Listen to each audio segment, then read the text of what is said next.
कृपया निम्नलिखित सामग्री को 33 वर्षीय महिला द्वारा मानक हिंदी उच्चारण में जोर से पढ़ें। आज हम सब मिलकर सौर मंडल के एक बेहद विशेष ग्रह की खोज करने जा रहे हैं और वो ग्रह है शनि। सभी ग्रहों में ये शायद वैज्ञानिकों और खगोल विज्ञान के प्रेमियों के लिए सबसे अधिक आकर्षण पैदा करने वाला ग्रह है। कैसिनी अंतरिक्ष यान की बदौलत हमें इस ग्रह की अद्भुत सुंदरता की अत्यंत चौंकाने वाली और अविश्वसनीय तस्वीरें देखने को मिली हैं। इस वीडियो में विज्ञान और अंतरिक्ष से जुड़ा ये चैनल न केवल कैसिनी द्वारा रिकॉर्ड की गई शानदार छवियों के माध्यम से आपको गहराई से देखने का अवसर देता है, बल्कि सूर्य से छठे स्थान पर स्थित इस ग्रह के बारे में लगभग हर वो जानकारी भी प्रस्तुत करता है जो आप जानना चाह सकते हैं। शनि एक विशाल ग्रह है और गैसीय ग्रहों की श्रेणी में आता है। इसकी औसत त्रिज्या पृथ्वी की तुलना में लगभग 9 गुना अधिक है, जिससे ये पूरे सौरमंडल का दूसरा सबसे बड़ा ग्रह बन जाता है। यहाँ औसत त्रिज्या कहना इसलिए ज़रूरी है क्योंकि शनि की भूमध्य रेखीय त्रिज्या और ध्रुवीय त्रिज्या में लगभग 10% का अंतर पाया जाता है। भूमध्य रेखा पर इसकी त्रिज्या लगभग 60,000 किलोमीटर है, जबकि उत्तरी ध्रुव से दक्षिणी ध्रुव तक की दूरी केवल लगभग 54,000 किलोमीटर है। लगभग 0.7 ग्राम प्रति घन सेंटीमीटर के औसत घनत्व के साथ शनि का घनत्व पृथ्वी के घनत्व का केवल लगभग 8वां हिस्सा है। फिर भी अपने विशाल आयतन के कारण शनि का कुल द्रव्यमान पृथ्वी से 95 गुना से भी अधिक है। ये अत्यंत कम घनत्व शनि को पूरे सौरमंडल में आयतन के हिसाब से सबसे हल्का ग्रह बनाता है और यही वो एकमात्र ग्रह है जिसका घनत्व पानी से भी कम है, लगभग 30% कम। इसका मतलब ये है कि यदि आपके पास शनि के आकार का कोई खिलौना हो जिसका घनत्व असली शनि जितना ही हो, तो वो वास्तव में पानी पर तैर सकता है। इसका कारण ये है कि शनि की संरचना का लगभग 96% भाग हाइड्रोजन से बना है, जो प्रकृति में पाया जाने वाला सबसे हल्का तत्व है। हालांकि केवल औसत घनत्व किसी ग्रह की पूरी वास्तविकता को नहीं दर्शाता। शनि को गैसीय ग्रह इसलिए कहा जाता है क्योंकि हम जो कुछ भी देखते हैं वो इसकी घनी और गहरी वायुमंडलीय परतें ही हैं। पृथ्वी की तरह इसके बादलों के नीचे कोई ठोस चट्टानी सतह मौजूद नहीं है। इसके बावजूद शनि पूरी तरह ऊपर से नीचे तक केवल गैस से बना हुआ नहीं है, क्योंकि इसका द्रव्यमान अत्यधिक विशाल है। जैसे जैसे हम शनि के भीतर गहराई में प्रवेश करते हैं, दबाव लगातार बढ़ता जाता है और एक बिंदु पर हाइड्रोजन गैस की तरह व्यवहार करना बंद कर देता है और तरल अवस्था में बदलने लगता है। एक अर्थ में शनि के वायुमंडल के नीचे तरल हाइड्रोजन का एक विशाल महासागर फैला हुआ है।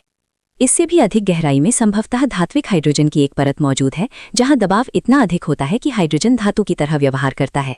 और सबसे नीचे चट्टान और धातु से बना एक ठोस कोर होने की संभावना है। हम ये जानते हैं कि शनि का आंतरिक भाग अत्यंत गर्म है। इसके केंद्र में तापमान लगभग 11,700 डिग्री सेल्सियस तक पहुंच जाता है, जो सूर्य की सतह के तापमान से भी लगभग 2 गुना है। जब शनि को अवरक्त प्रकाश में देखा जाता है तो ये ग्रह बिजली जैसे नीले, फिरोजी और पुदीने जैसे हरे रंगों में चमकता हुआ दिखाई देता है। ग्रह के रात्रि पक्ष में जहां सूर्य का प्रकाश नहीं पहुंचता, वहीं शनि की अपनी आंतरिक ऊष्मा उसे प्रकाशित करती है। ये ऊर्जा ग्रह के गहरे भीतर उत्पन्न होती है, धीरे धीरे ऊपर की परतों तक पहुंचती है और अंततः अंतरिक्ष में निकल जाती है। वास्तव में अवरक्त छवियां ये दिखाती हैं कि शनि सूर्य से जितनी ऊर्जा प्राप्त करता है, उससे लगभग 2.5 गुना अधिक ऊर्जा स्वयं उत्सर्जित करता है। शायद आपने इस पर ध्यान न दिया हो, लेकिन शनि का वायुमंडल समानांतर पट्टियों की संरचना में व्यवस्थित है, जो बृहस्पति के वायुमंडल से काफी मिलती जुलती है। जब छवियों का कॉन्ट्रास्ट बढ़ाया जाता है तो ये पट्टियां बहुत स्पष्ट रूप से दिखाई देने लगती हैं। हालांकि शनि की वायुमंडलीय पट्टियां बृहस्पति की तुलना में कम अशांत होती हैं और भूमध्य रेखीय क्षेत्र में काफी अधिक चौड़ी होती हैं। तो फिर शनि पीले रंग का क्यों दिखाई देता है? वैज्ञानिकों का मानना है कि ये रंग ऊपरी वायुमंडल में मौजूद अमोनिया के क्रिस्टलों के कारण उत्पन्न होता है। देखने में भले ही शनि शांत और स्थिर प्रतीत हो, लेकिन वास्तविकता में ये एक अत्यंत सक्रिय ग्रह है। शनि पर हवाओं की गति पूरे सौरमंडल में दूसरी सबसे तेज है, केवल नेपच्यून ही इससे आगे है और ये गति 1800 किलोमीटर प्रति घंटा तक पहुंच सकती है। शनि पर विशाल तूफान भी नियमित रूप से देखे जाते हैं, जैसे कि वर्ष 2011 में आया वो तूफान जो लगभग एक पूरे वर्ष तक सक्रिय रहा। लगभग हर 30 पृथ्वी वर्षों में ये ग्रह एक विशेष घटना उत्पन्न करता है जिसे ग्रेट व्हाइट स्पॉट कहा जाता है। एक दुर्लभ लेकिन अल्पकालिक घटना जिसके बारे में माना जाता है कि ये शनि के एक वर्ष में केवल एक बार ही घटित होती है। पिछले 30 वर्षों में हम ऐसी घटनाओं को कई बार देख चुके हैं। यदि ये चक्र जारी रहता है तो हम किसी भी समय एक नए श्वेत धब्बे को देख सकते हैं। दुर्भाग्यवश यदि ऐसा होता है तो हम उसे केवल हबल स्पेस टेलीस्कोप के माध्यम से ही देख पाएंगे, क्योंकि कैसिनी मिशन कुछ वर्ष पहले ही समाप्त हो चुका है।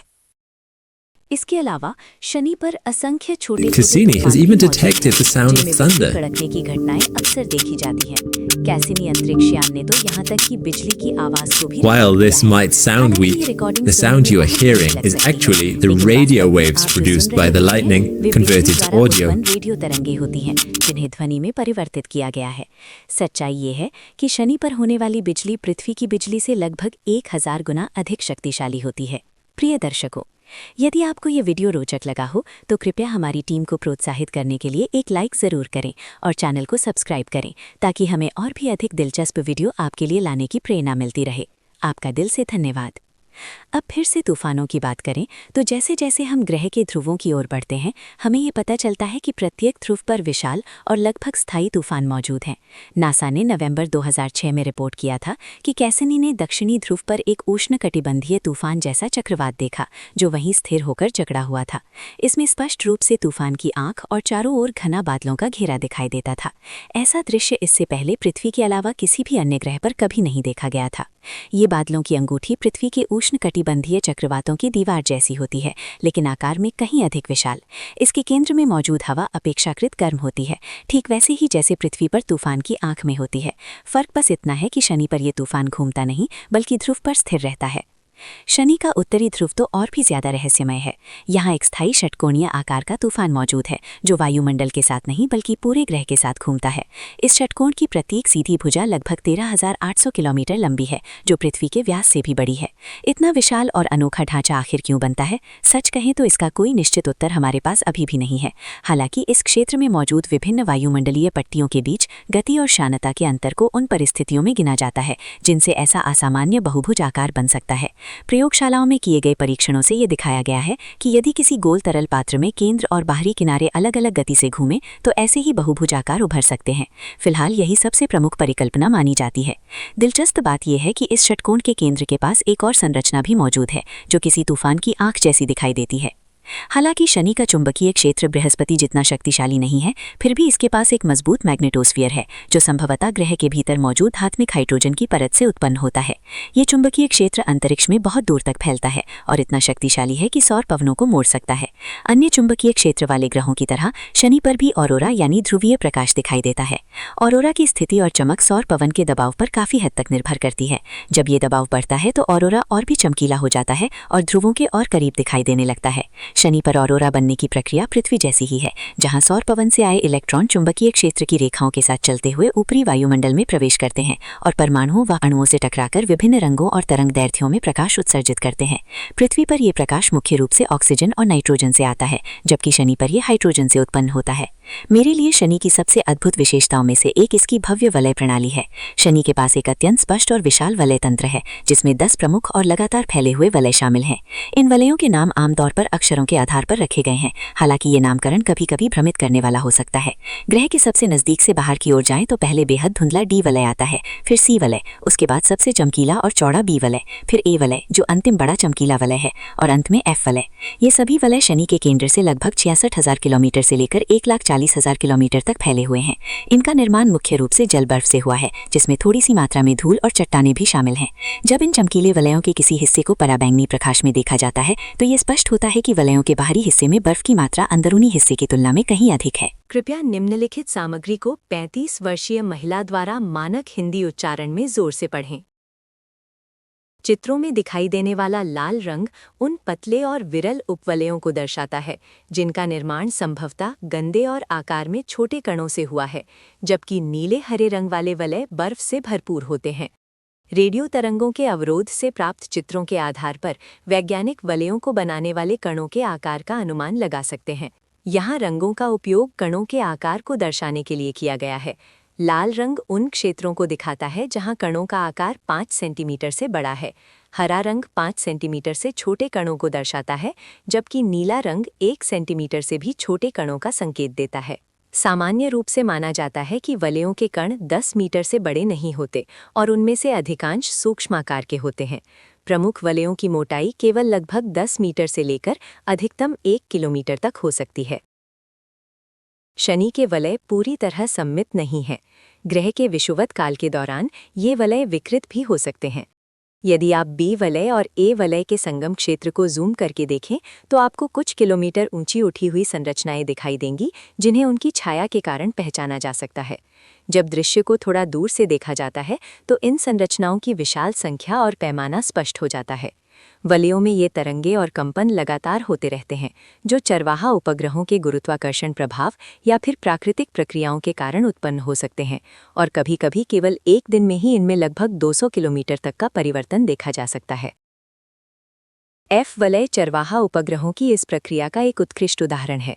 प्रोमीथियस नामक उपग्रह, जिसका व्यास केवल लगभग 102 किलोमीटर है, शनि के चारों ओर दीर्घवृत्ताकार कक्षा में घूमता है।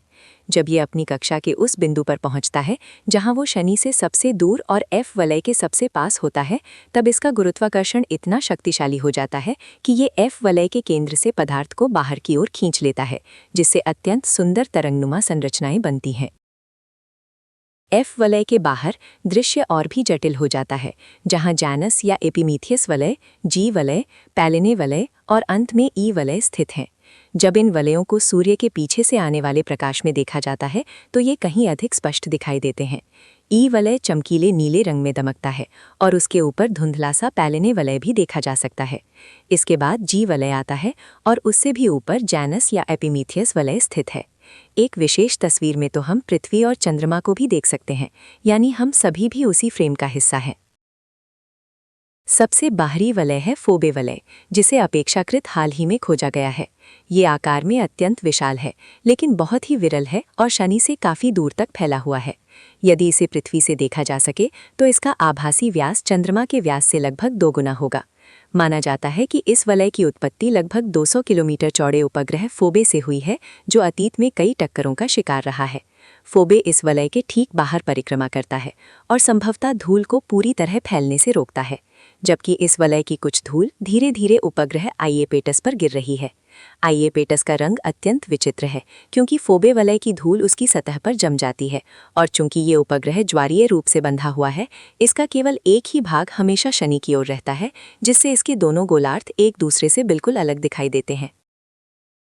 शनि के पास कम से कम 82 उपग्रह हैं, जिनके आकार और आकृतियां बेहद विविध हैं। इनमें सबसे उल्लेखनीय है टाइटन, शनि का सबसे बड़ा उपग्रह, जो आकार में बुध ग्रह से भी बड़ा है और पूरे सौरमंडल का एकमात्र उपग्रह है जिसके पास घना वायुमंडल मौजूद है। इसके अलावा माइमस भी है, जिसका आकार बहुत से लोगों को डेथ स्टार की याद दिलाता है। शनि के अधिकांश अन्य उपग्रह बहुत छोटे हैं, जिनका व्यास केवल कुछ किलोमीटर ही है। शनि सूर्य के चारों ओर पृथ्वी की तुलना में लगभग 9 से 10 गुना अधिक दूरी पर परिक्रमा करता है, और शनि पर एक वर्ष पृथ्वी के लगभग 30 वर्षों के बराबर होता है। वहीं शनि पर एक दिन की अवधि स्थान के अनुसार बदलती रहती है। भूमध्य रेखा और ध्रुवों पर एक दिन लगभग 10 घंटे 14 मिनट का होता है, जबकि अन्य क्षेत्रों में ये लगभग 10 घंटे 38 मिनट तक लंबा हो सकता है। इसका कारण ये है कि शनि कोई ठोस पिंड नहीं है, इसलिए ये हर स्थान पर एक समान गति से नहीं घूमता। अंत में मैं आपके लिए एक दृश्य छोड़ना चाहता हूँ। सौरमंडल में बहुत कम ही ऐसे नज़ारे हैं जो विशाल शनि की उस भव्य सुंदरता की बराबरी कर सकें जब वो अपने वलय तंत्र की छाया से घिरा होता है। उत्तरी गोलार्ध में पीले से नीले रंग में होने वाला सूक्ष्म परिवर्तन एक अत्यंत प्रभावशाली दृश्य प्रभाव है, जिसे वैज्ञानिक आज भी पूरी तरह समझ नहीं पाए हैं। वर्तमान परिकल्पना ये संकेत देती है कि ये प्रभाव संभवतः मौसमी बदलावों और शीतकालीन गोलार्ध के कम तापमान से जुड़ा हो सकता है। कैसीनी से हमने भले ही बहुत कुछ सीख लिया हो, लेकिन शनि आज भी रहस्यों से भरी एक अद्भुत दुनिया बना हुआ है। इस वीडियो को अंत तक देखने के लिए आपका बहुत बहुत धन्यवाद। यदि आपको अंतरिक्ष, विज्ञान और ब्रह्मांड के रहस्यों की खोज पसंद है तो कृपया हमें एक लाइक देना ना भूलें और चैनल को सब्सक्राइब करें, ताकि हमें आपके लिए और भी रोचक सामग्री तैयार करने की प्रेरणा मिलती रहे। नमस्कार, और फिर मुलाकात होगी अगले वीडियो में।